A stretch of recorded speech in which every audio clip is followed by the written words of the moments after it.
Just ahead on News 3 at 10, if you write a bad one or rip off a store, you may pay dearly in the future. And Gary Dotson tasted freedom for a week, but he's back in jail tonight, and his friends and family vow to get him released again. Plus, we'll have Buck highlights from Boston and a stormy weather forecast coming up next on News 3 at 10.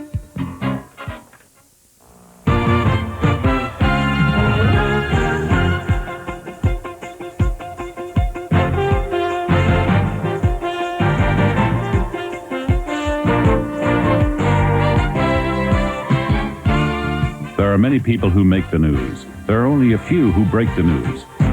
Ted O'Connell, John Karcher, the team that consistently gets the inside story to you first. On News 3 at 6.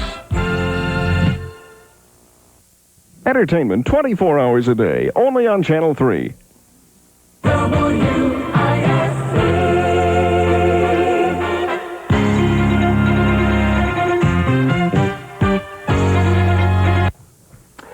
Good evening. Snow and Edwin have begun vacation. Topping our news tonight, bad check writers and shoplifters may think twice before committing a crime in the future if a proposal becomes law. That's right, John. Those two crimes alone cost Wisconsin businesses almost $400 million every year. But there is a move underway to crack down on violators. News 3's Bill Clausius tells us more. You may not think you're a victim, but you're losing an estimated $418 a year because of shoplifting. Merchants have been dealing with shoplifters and bad check writers for many years, but lately they've seen an increase in occurrences. With a company like ours, 2% of our sales, we have 2% missing. Merchandise is missing all the time. Zulte gets 2 to 3 bad checks every week. He's been in business for more than 30 years, and he says he can't get the district attorney's office to prosecute these retail theft cases. But now a coalition of state trade groups are trying to get some action.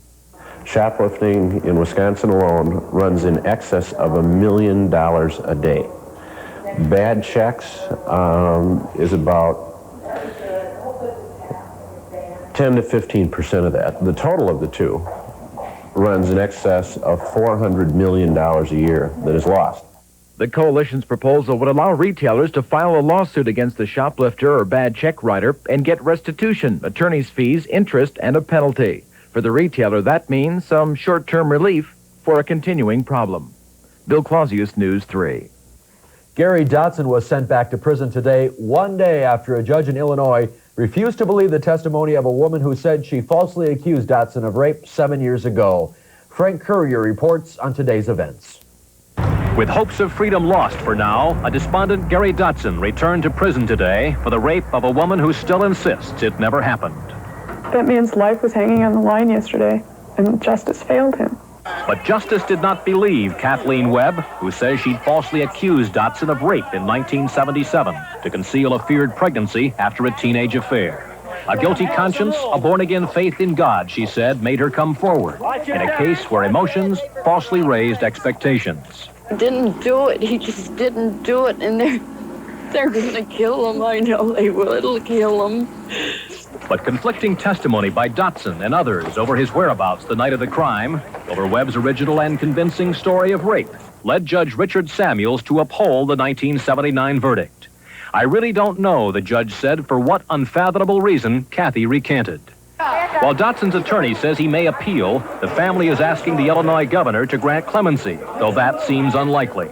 Historically, recanted testimony rarely leads to reversal of a jury's verdict, but many legal experts think this case was extraordinary. It seems unconscionable to keep somebody in prison when the sole witness against him says, I was lying. Reaction was quick in Dotson's neighborhood, where yellow ribbons are bittersweet reminders of his homecoming a week ago while out on bond. I think that the judge just let him out for that week just to tease him. People are going to keep working. We are not going to let this thing rest. It is not going to die down. While his family grieves, Dotson this afternoon vowed to continue his fight for freedom. We're working on it, that's all we can do. From behind the walls at Joliet, Frank Courier, CBS News, Chicago. State officials say they can't recall a case like Dotson's ever happening here in Wisconsin, but if it did, state law requires a new trial in cases where newly discovered evidence comes to light. John? A mall bookstore employee arrested today for striking a protester. The protester was among 200 others, some of whom ripped up magazines in the bookstore on State Street. The demonstrators began their afternoon in front of the First Wisconsin Plaza, speaking against corporate investments in South Africa. Jewel food stores in Illinois may be slapped with a $100,000 fine for dumping contaminated milk down storm sewers. The EPA is seeking that fine. Meantime, 6 people now confirmed dead as a result of salmonella poisoning, the latest a 44-year-old Rockford man. And still to come on News 3, if you run a car company, you're paid very well. And we'll have a story about a proposed law that would give unmarried couples more rights.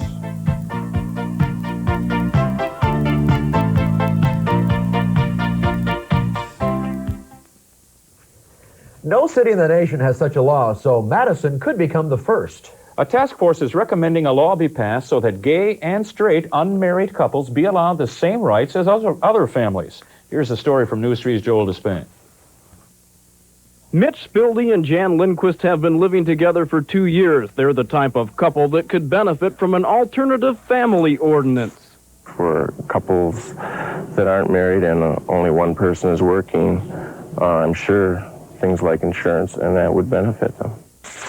Insurance is just one area proponents say could be affected by the proposal. Alternative families could also join organizations like health clubs at family rates. They could qualify for family health care. Task force members say there would also be a great psychological boost. To qualify, interested parties need only to register and pay a fee at the clerk's office. What we're saying is that we would provide some public recognition of those families and allow them to have the same kind of benefits that are currently available to the traditionally married couple and their children. And I think the history of society has been that where the structured family is weakened, the whole cultural level of the society goes downhill. Pritchard says he's all for equal rights, but feels there are other answers. The recommendations will be subject to much scrutiny and review before they stand a chance of even being a proposed ordinance, which means people like Spildy and Lindquist have quite a wait if any benefits are ever to come to their alternative family. Joel Despain, News 3. 500 talented disabled Dane County residents still have a place to sell their handmade goods thanks to Easter seals. The organization is taking over management of the Handicraft Corner at the end of June. United Cerebral Palsy couldn't turn a profit, so it is leaving, and the state doesn't want to subsidize the shop anymore. Easter Seals will try to turn things around. Disabled people make things like rugs at home, then sell them on consignment. A high school senior who sued his school over what he considered to be excessive discipline has agreed to drop his suit in exchange for being allowed to graduate with his class. 18-year-old Igmar Nelson was suspended from West High in February after a physical confrontation with a teacher. The suit was to be heard in court today, but the district and Nelson struck a deal beforehand. The State Department of Veterans Affairs says the new interest rate on its home mortgage program will be 10.6%. Money will be available in the middle of next month, and there's more than $56 million available.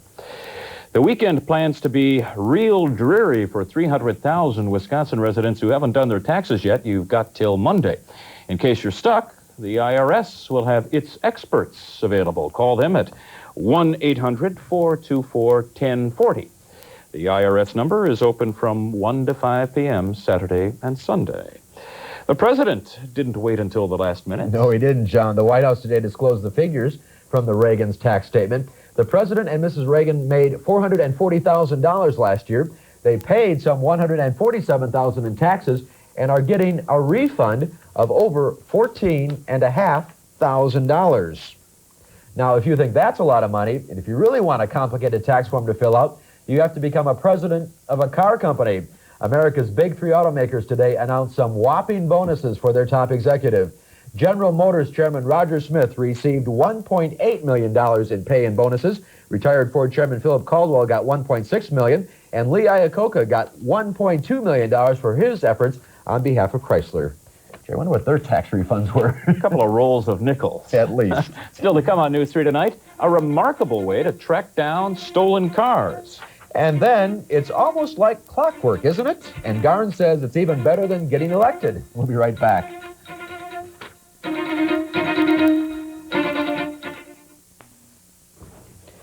A 21-year-old Stoughton woman was lucky tonight. Just after 9, her car traveling south on County BN slipped off the highway into a drainage ditch.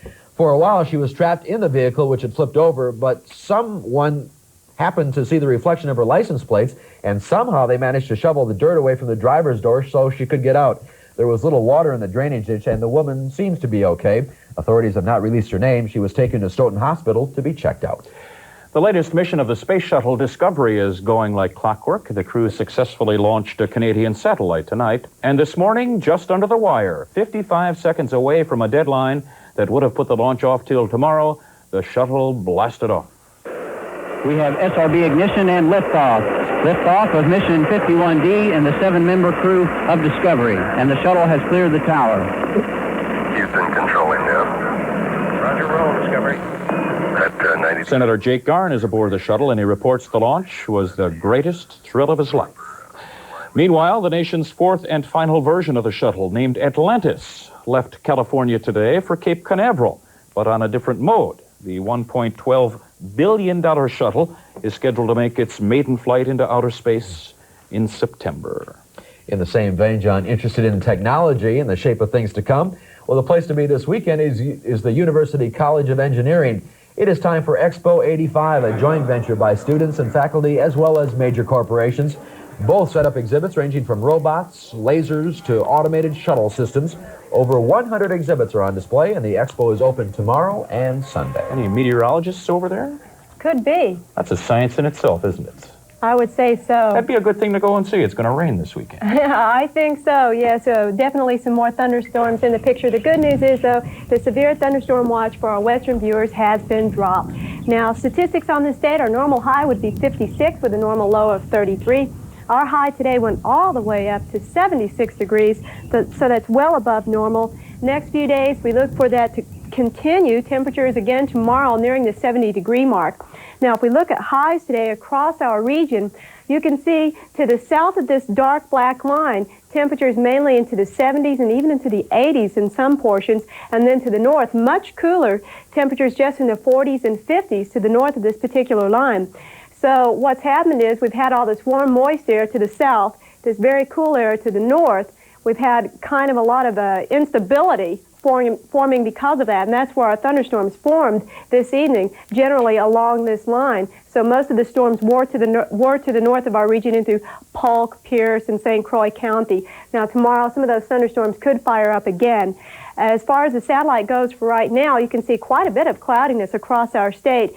We do expect scattered thunder showers this evening. We could probably have some heavy rains, but we don't really look for any more severe weather tonight in Wisconsin. Also clouds stretching back into Iowa.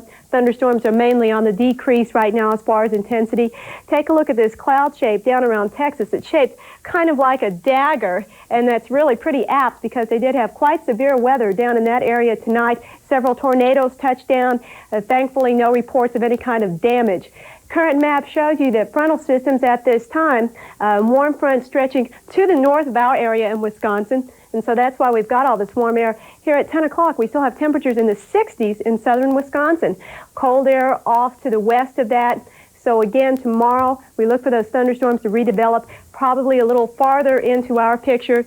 So here in the Madison area, we might see a few thunderstorms tomorrow. Tomorrow afternoon, thunderstorms from most of the state, also invading farther east over into Michigan and farther south down into Illinois.